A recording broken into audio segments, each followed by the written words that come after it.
Hello friends, these are the training videos being published for our customers and their employees to understand various financial and the social compliance requirements prevailing for the various certifications and standards.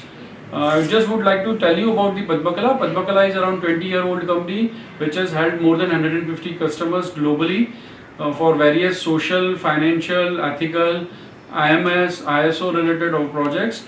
We had been serving various ISO standards like QMS, EMS, OSHA's, 14,000, 27,000, 22,000.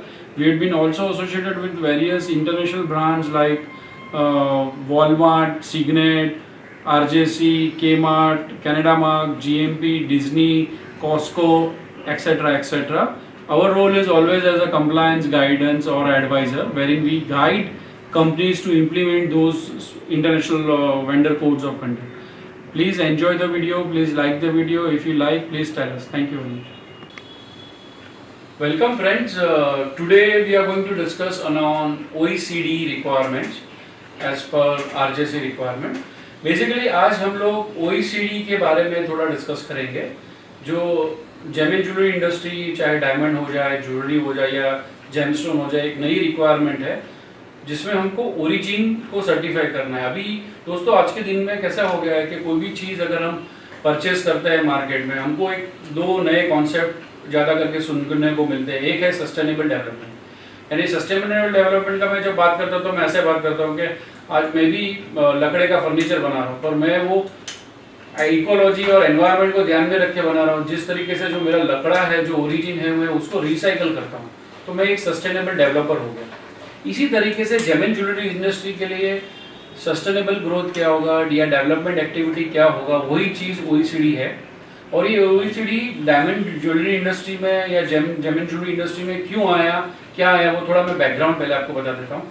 हम लोग ने 2003-2004 से एक requirement आई है globally, जहाँ पे world gold council की requirement थी, वर्ल्ड डायमंड काउंसिल की रिक्वायरमेंट थी, और हमने वो डिक्लेरेशंस देना शुरू किया है जहाँ पे हम कस्टमर को इंश्योर करते हैं कि एक वर्ड है डायमंड इंडस्ट्री में जो WDC के हिसाब से SOW हमने देते हैं, स्टेटमेंट ऑफ वारंटीज.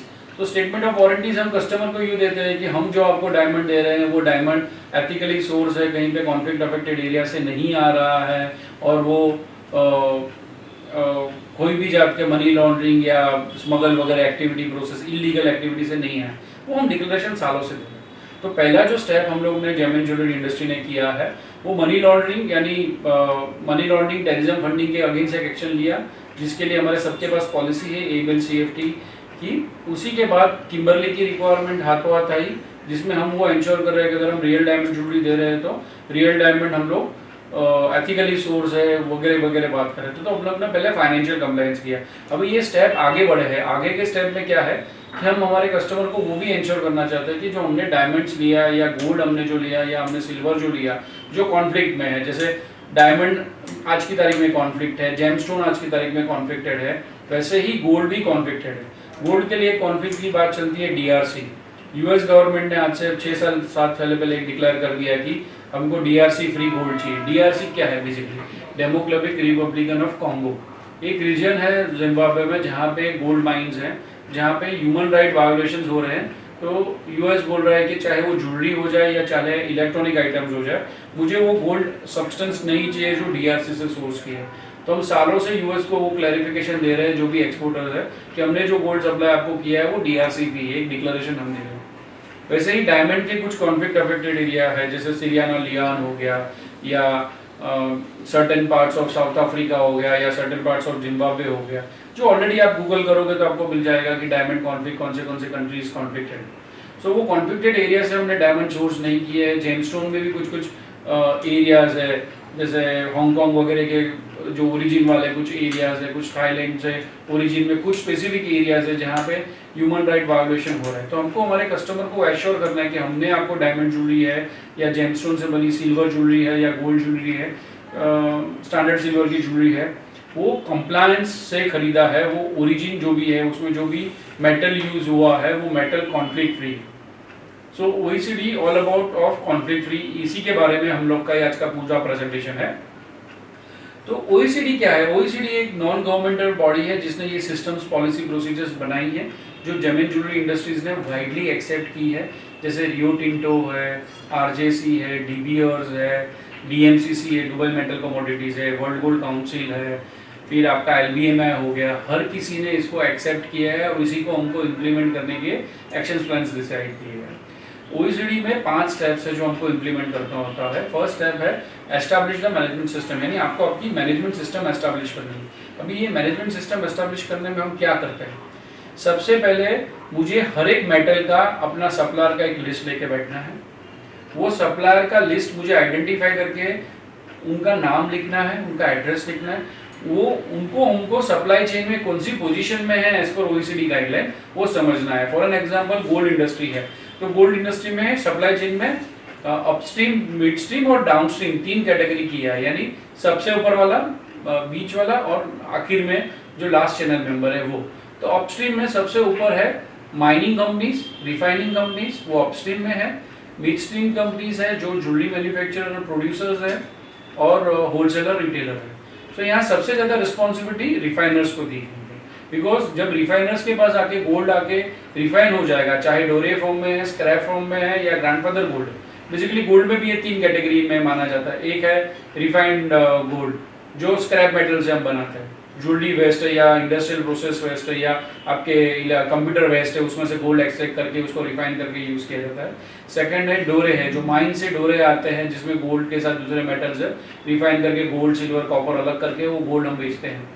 थर्ड है ग्रैंडफादर गोल्ड, पुश्तैनी सोना पड़ा है, 2003 के पहले का जो भी सोना पड़ा है उसको हम ग्रैंडफादर गोल्ड कहते हैं। तो वो गोल्ड को तीनों कैटेगरी के गोल्ड इनके पास आता है। इनके पास आने के बाद अगर जब वो उसको चॉक पॉइंट बोलते हैं, जब ये चॉक पॉइंट पे आने के बाद, मेल्ट होने के बाद हम नहीं पता लगा सकते हैं कि ये जो गोल्ड मेरे पास है वो रिफाइंड गोल्ड है, माइन गोल्ड है या ग्रैंडफादर गोल्ड है। सो उनको सबसे ज्यादा रिस्पॉन्सिबिलिटी दी है। तो उनको क्या करना है कि जो भी माइन से वो माल ले रहे हैं या जो भी रिसाइकलर से परचेस कर रहे हैं उसका ड्यू डिलिजेंस करना है, उसका कंप्लायंसेस करना है। तो वो लिस्ट बनाते हैं, उनका कंप्लायंसेस देखते हैं, उनके कहाँ पे कुछ ब्राइबरी का कोई केस है, मनी लॉन्ड्रिंग का केस है, कोई ह्यूमन राइट वायोलेशन का केस है, ये सब चीज़ वो स्टडी करते हैं। तो कैसे करती है रिफाइनरी ये सब चीज़, तो 2 तरीके करते हैं। एक तो उनका वो डिटेल केवाईसी केवाईस करते हैं, दूसरा है ऑनलाइन मॉनिटरिंग करते हैं, गूगल सर्च करते हैं। There are certain websites available, worldwide.com, melting world, likewise various sites are there. There are some investigation agencies available globally. They hire them and they try to investigate. उनको higher करते हैं और investigate करके try करते हैं identify करने का कि कहीं पे जो हम इससे सोर्स कर रहे हैं वो कोई कहीं कॉन्फ्लिक्ट में नहीं है ना। और ये जो भी बड़े बड़े रिफाइनर्स हैं या बड़े बड़े माइंस हैं उनको ओईसीडी कंप्लायंस करना है, सबसे पहली रिक्वायरमेंट वो है। तो वो कंप्लायंस करते हैं। अभी समझो हम मिड स्ट्रीम है, जो हम लोग ज्वेलरी मैन्युफैक्चर है ज्यादा करके, तो ज्वेलरी मैन्युफैक्चर को क्या देखना है कि कौन सी रिफाइनिंग से माल है। हम ज्यादा करके बैंक से पैसा गोल्ड लेते हैं या हम इंस्टीट्यूशन से गोल्ड लेते हैं या गवर्नमेंट अप्रूव्ड गोल्ड स्मेल्टर से हम लोग लेते हैं। तो हमको हर एक बार वही देखना है कि जो भी स्मेल्टर, रिफाइनर है या गोल्ड मर्चेंट है या गोल्डन एक्सचेंज सप्लायर है, उसने जो हमको गोल्ड ला के दिया उसमें कौन सी रिफाइनिंग का गोल्ड। अगर गोल्ड कॉन्फ्लिक्ट फ्री है, रिफाइनिंग कॉन्फ्लिक्ट फ्री कंप्लायंस है, जैसे इंटरनेशनल स्टैंडर्ड्स है, आरएमआई है, responsible mining initiative, there fair mining initiative, RJC COC है, चेन ऑफ कस्टडी है, एलबीएमए है, तो ये सब नॉन रेप्यूटेड इक्विवेलेंट स्टैंडर्ड्स हैं जो इंश्योर करते हैं कि आप जो भी गोल्ड परचेस कर रहे हो वो एथिकली परचेस कर रहे हो। तो उनसे अगर हमारे पास गोल्ड आया हुआ है तो हमको आगे का ड्यू डिलिजेंस करना सिंपल है। अभी दूसरी बात आती है, अगर मैं ज्वेलरी में प्रोड्यूसर हूँ तो कि मैं अदर गोल्ड तो रॉ ले लेता हूँ इनसे, यहाँ का मेरे को रिफाइनिंग का ट्रेसेबिलिटी मिल जाता है। दूसरा चैलेंज मेरे लिए है कि मेरा सप्लाई चेन में कुछ फाइंडिंग सप्लायर्स भी है, जो स्क्रू, नट, स्टड्स वगैरह मेरे को ज्वेलरी में लगता है, शोल्डरिंग वायर लगता है, वो दे सप्लाई करते हैं। तो उनको भी हमको बुलाना है, उनको हमको समझाना है, हमको उसका लिस्ट बनाना है, उनका सोर्स ऑफ गोल्ड उनसे समझना है, एक क्वेश्चनर भेजेंगे, उनसे भरा के लेना है, उनसे वो समझना है उनका सोर्स ऑफ गोल्ड क्या है। अगर हो सके तो उनको एजुकेट करके बताना है कि आगे जाके वो भी अपनी ओईसीडी कंप्लायंस की पॉलिसी बनाए, कहाँ से गोल्ड परचेस करें। कुछ प्रोड्यूसर्स ने एक बीच का रास्ता निकाला है, वो बोलते हैं हम गोल्ड ही हमारा दे देंगे और उसके अगेंस्ट हम गोल्ड देंगे, पर वो देने में भी दिक्कत क्या आती है कि हम जो गोल्ड दे रहे हैं वही गोल्ड का वो फाइंडिंग बना के दे रहे हैं, ऐसा कोई गारंटी नहीं, तो हम एश्योर नहीं कर सकते कि वो एथिकल गोल्ड है। तो मेन एक्शन वो है कि आप आपके 5 सप्लायर से श्रिंक करके 2 सप्लायर पे आ जाओ, या 5 को वो तरीके से तैयार करो कि वो जो भी गोल्ड सोर्सिंग की प्रोसीजर है वो फॉलो करे आपकी बताए हुए। आपको उसको गाइड करना है, ट्रेनिंग करना है, काउंसलिंग करना है, उसको नेसेसरी सपोर्ट देना है जिससे वो इम्प्लीमेंट कर पाए। और थर्ड स्ट्रीम है दैट इज होलसेलर रिटेलर। उनको कोई टेंशन नहीं, उनको सिर्फ मिड स्ट्रीम से ये क्लैरिफिकेशन चाहिए कि हाँ उन्होंने ओईसीडी कंप्लायंस किया हुआ है, उनका डिक्लेरेशन है, उनकी वेबसाइट पे ओईसीडी की पॉलिसी लगी हुई है, साल में एक बार उनका एनुअल रिपोर्ट है, उनका थर्ड पार्टी रिपोर्ट अवेलेबल है।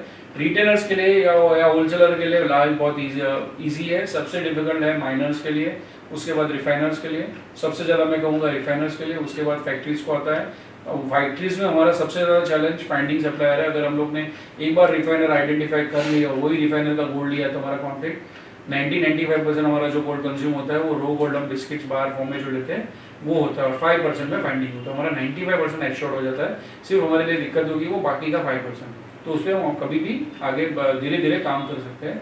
उसके लिए इंडस्ट्री को 2 साल का टाइम दिया गया है, तो सिस्टम को इम्प्रूव करना है। अप्रैल 2022 तक को उनको कंप्लायंस में लाना है। ये हो गया गोल्ड। वैसे अगर मैं डायमंड और जेमस्टोन का बात करूं तो डायमंड और जेमस्टोन में सबसे पहले है माइनर्स, वो अपस्ट्रीम में आते हैं। फिर आते हैं कटर ट्रेडर एंड पॉलिशर्स। जो कटर पॉलिश करते हैं उनका सबसे ज़्यादा रिस्पॉन्सिबिलिटी है। जैसे हम लोग ने गोल्ड में बात किया रिफाइनर का रिस्पॉन्सिबिलिटी, यहाँ पे कटर और पॉलिशर, क्योंकि यहाँ पे फॉर्म चेंज हो जाता है कटर के और पॉलिशर के पास आने के बाद। फिर हम नहीं बता सकते हैं कि ये जेमोलॉजिस्ट भी नहीं बता सकता है कि ये कौन सी कंट्री से ओरिजिन डायमंड है या कौन सी कंट्री से ओरिजिन जेमस्टोन। तो उनको क्या करना है, जहाँ से भी रिफाइनिंग जो भी माइन से माल आ रहा है उनके पास, या तो प्राइमरी प्रोड्यूसर से माल आ रहा है, उसका ड्यू डिलिजेंस करना है, उसका केवाईसी केवाईएस करना है, उसका मनी लॉन्ड्रिंग का कंप्लायंस देखना है, और वो भी देखना है कि जो वहाँ से वो मेटल सोर्स हो रहा है वो कॉन्फ्लिक्ट अफेक्टेड एरिया से नहीं है।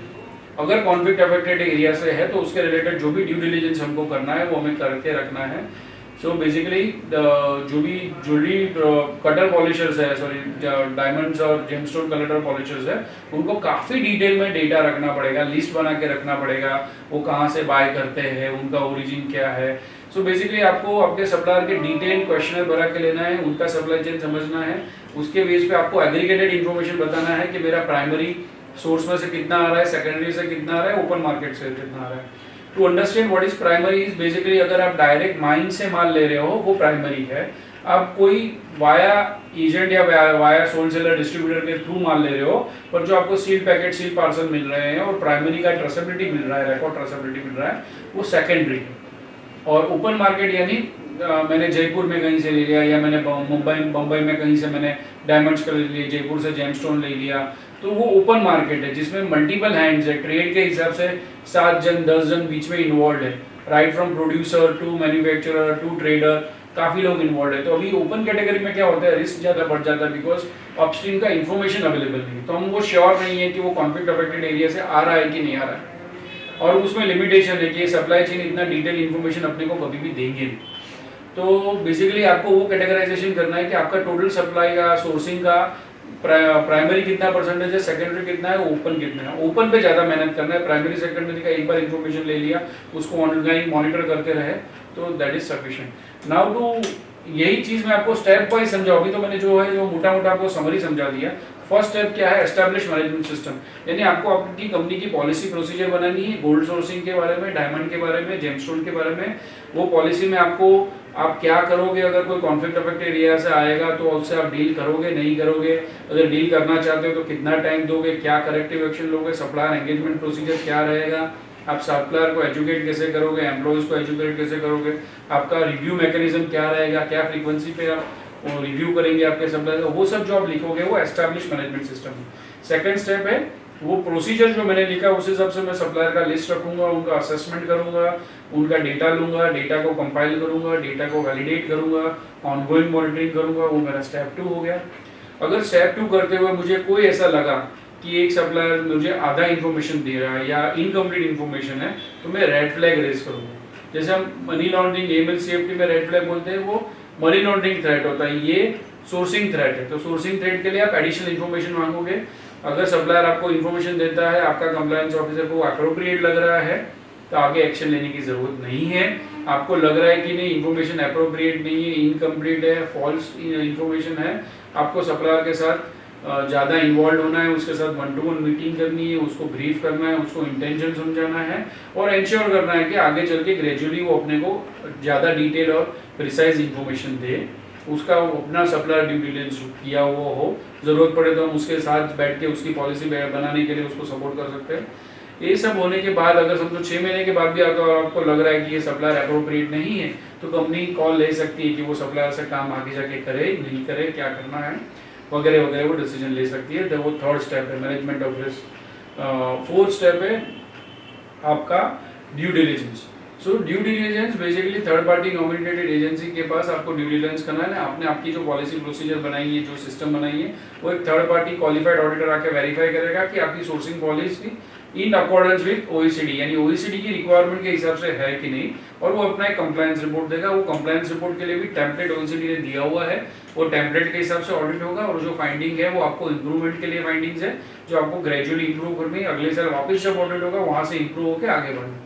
तो कहीं ना कहीं ये पीडीसीए मॉडल है या कंटिन्यूअस इंप्रूवमेंट मॉडल है, उसको ध्यान में रखते हुए ये सिस्टम बनाया। हमारे पास कट ऑफ डेट है अप्रैल 2022, जब तक हमको ये सिस्टम को पांचों स्टेप हमको इम्प्लीमेंट करके दिखाना है। पांचवा स्टेप है हमको हमारा जो भी एनुअल रिपोर्ट है 31 दिसंबर एवरी ईयर हमें हमारा रिपोर्ट पब्लिश करना है। पब्लिश करना है यानी अभी कॉमनली यूज मेथड क्या है पब्लिश करने के लिए, कॉमन पब्लिक प्लेटफॉर्म पे हम वेबसाइट पे उसको पब्लिश कर सकते हैं या कस्टमर के रिक्वेस्ट पे हम दे सकते हैं। ये बेसिकली आज जो हमने आपको बताया पूरा ओईसीडी का ब्रीफ है, 5 स्टेप फ्रेमवर्क है।